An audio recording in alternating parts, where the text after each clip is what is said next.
किताबें बदल दी जाती हैं। इससे लेकर भी जो सवाल है वो उठते हैं। आप एक स्कूल संचालक हैं, तो क्या आप बेहतर जानते हैं इसके बारे में?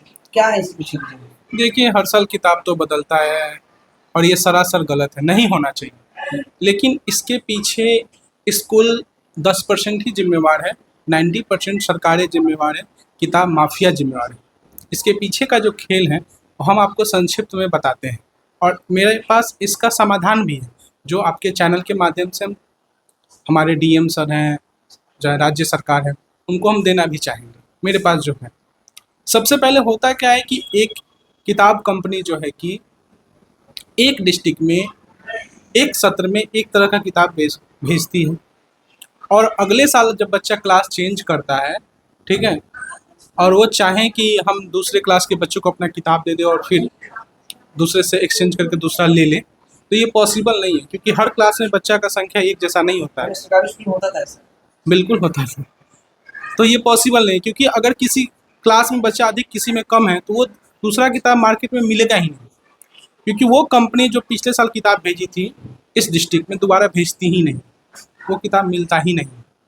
तो हम तो आपके चैनल के माध्यम से सरकार से यही कहना चाहेंगे कि सरकार के पास राज्य में चल रहे प्रत्येक प्राइवेट स्कूल के बच्चों का डाटा है।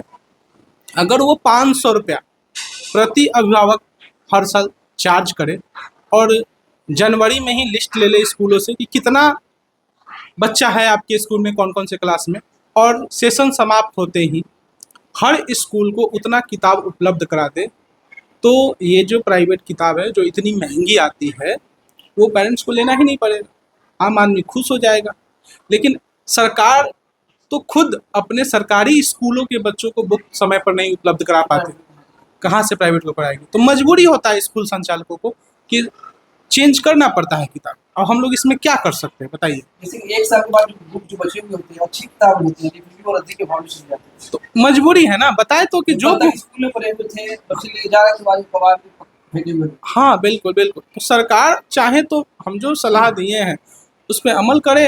अगर मान लें कि बुक अगर चेंज ना हो तो जो गरीब बच्चे हैं, जो एफर्ट नहीं कर पाते ज़्यादा महंगी किताबें, उनके लिए काफ़ी आसान हो जाता है कि हाँ, अपने निचले क्लास वाले से लेकर वो अपनी पढ़ाई पूरा कर सकें। बहुत इस सत्र में ही 4-5 ऐसे पेरेंट्स हैं जो सिर्फ इसलिए विद्यालय छोड़ने पर मजबूर हो रहे थे कि उनको किताबें खरीदनी होगी। तो अब हम क्या करते, फ्री में या थोड़ा कम पैसा करके उनको किताब देना पड़ा कि आप अपने बच्चों की पढ़ाई खराब मत कीजिए। क्या कर सकते हैं?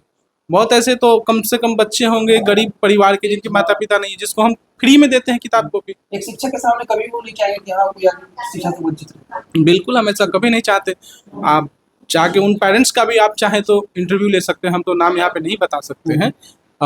लेकिन है कम से कम 20-25 ऐसे बच्चे जिनको हम फ्री में किताब दिए, बैग, ड्रेस, जूता सब दिए हैं। हम एक सवाल आपसे पूछना चाहते हैं कि जिस तरह से बरगिनिया में जो भी प्राइवेट स्कूल है, तो जितने भी संचालक हैं, जो भी प्रिंसिपल उनके, जो ऑनर हैं, वो सभी मिलकर क्या एक बार आप बात क्यों नहीं करते? जो यहाँ बरगिनिया से शुरुआत आप लोग क्यों नहीं करते कि हाँ, जो डीएम से मिले, उनको अपनी बातें बताइए, सरकार की शिक्षा मंत्री है, उस तरह के लोगों से मिला जाए। देखिए, स्कूल संचालक की संख्या कितनी है? स्कूल संचालक की जो संख्या है 4-5 है। यहाँ के पेरेंट्स का होना चाहिए कि पेरेंट्स का एक ग्रुप बने, हम लोग सपोर्ट करेंगे और सब लोग मिल के जो है कि एक दबाव बनाए सरकार पर। एक दबाव समूह होना चाहिए जो इन सब चीज़ों पर, जो सही चीज़ें उस पर दबाव डाले सरकार पर। लेकिन यहाँ मिडिल क्लास जगह है, किसी को फुर्सत ही नहीं है, बस हर किसी के पास सवाल है, समय नहीं है उसका जवाब ढूंढने का। हर कोई प्रश्न चिन्ह सिर्फ लगा रहा है, सिर्फ प्रश्न चिन्ह लगा रहा है कि ये गलती हो रहा है, ये गलती हो रहा है। अरे आपके पास समाधान है तो दीजिए समाधान और कीजिए। लोकतंत्र है, सबको हक है, आप ही बनिए ना लीडर, आप ही आगे बढ़िए। सिर्फ प्राइवेट स्कूलों को प्रश्न चिन्ह लगाने का लोग जो है ठेका ले लिए। अगर सरकार अगर चाहे, अगर बेहतर कोई शिक्षा मंत्री हो जिसे अगर इसे जमीनी स्तर से अगर वो बैठ के बात करें लोगों से और इसको अगर बेहतर करना चाहे तो निजी रूप से कोई बड़ी बात नहीं है। बिल्कुल बड़ी बात नहीं है, सरकार के हाथ में सब कुछ होता है भाई। ऐसा कोई राज्य है जिसे सरकार प्राइवेट स्कूल को मुहैया कराती है आपके संज्ञान में? मेरे संज्ञान में ऐसा कोई राज्य नहीं है। हमको लगता है भारत के हर प्राइवेट विद्यालय में हर सरकार को इस पे कुछ हस्तक्षेप करना होगा। बिल्कुल, और जो बड़े विद्यालय हैं जहाँ अमीर के बच्चे पढ़ते हैं तो वहाँ ये सब चीज़ मैटर ही नहीं करता है। अपने सिर्फ बरगिनिया की हम बात बता रहे हैं, लेकिन यहाँ भी वो चीज़ मैटर नहीं करता है।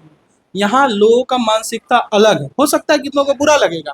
हर साल आप 20,000 का अपने बच्चों को मोबाइल फ़ोन खरीद के दे सकते हैं, 10,000 का कपड़ा खरीद के दे सकते हैं। जहाँ विद्यालय की फीस की बात आती है, जहाँ किताब खरीदने की बात, वहाँ विद्यालय लूट रहा है, वहाँ बार बार विद्यालय किताब बदल रहा है।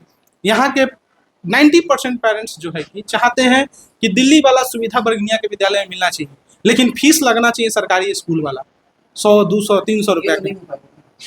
तो 90% लोग यहाँ ऐसे हैं, जो 10% पैसा देने में सक्षम है वो बाहर चले जाते हैं। बेहतर शिक्षा के लिए बेहतर पैसे भी खर्च करने आज वर्तमान समय में जब हम आप विद्यालय में पढ़ते थे, हमारे विद्यालय में सुविधा के नाम पर क्या था? कुछ भी नहीं था। आज जो है कि स्कूल में पढ़ाई ही नहीं, पढ़ाई के साथ साथ बहुत कुछ करना पड़ता है, तो इसमें खर्च भी बहुत है। टीचर की संख्या रखनी बहुत अधिक है पहले की अपेक्षा। आज जो है कि 15-20 पर एक टीचर रखना पड़ता है, लाइट है, पंखा है, जनरेटर है, बहुत सारी सुविधाएं देनी पड़ती है। तो स्कूल में खर्च है तो उसका फी तो लगेगा ही। चलिए, तो ये उम्मीद करते हैं कि आने वाले वक्त में अगर पहल हो तो सरकार तक ये बात पहुंचे, और सरकार चाहे तो ये सब चीजें बदली जा सकती बिल्कुल, सरकार चाहे तो एक दिन में इस तस्वीर को बदल सकती है, और सरकार के साथ साथ लोगों को भी चाहना होगा। सिर्फ फेसबुक पर कमेंट कर देने से सरकार तक बात नहीं पहुंचती है, दबाव बनाना पड़ेगा। और जो हम सलाह दिए हमको लगता है कि सबसे परफेक्ट है, पूरे देश में इस नियम को लागू किया जा सकता है। इस नीति को लागू किया। बिल्कुल चलिए, बिल्कुल, स्वागत है, धन्यवाद। धन्यवाद।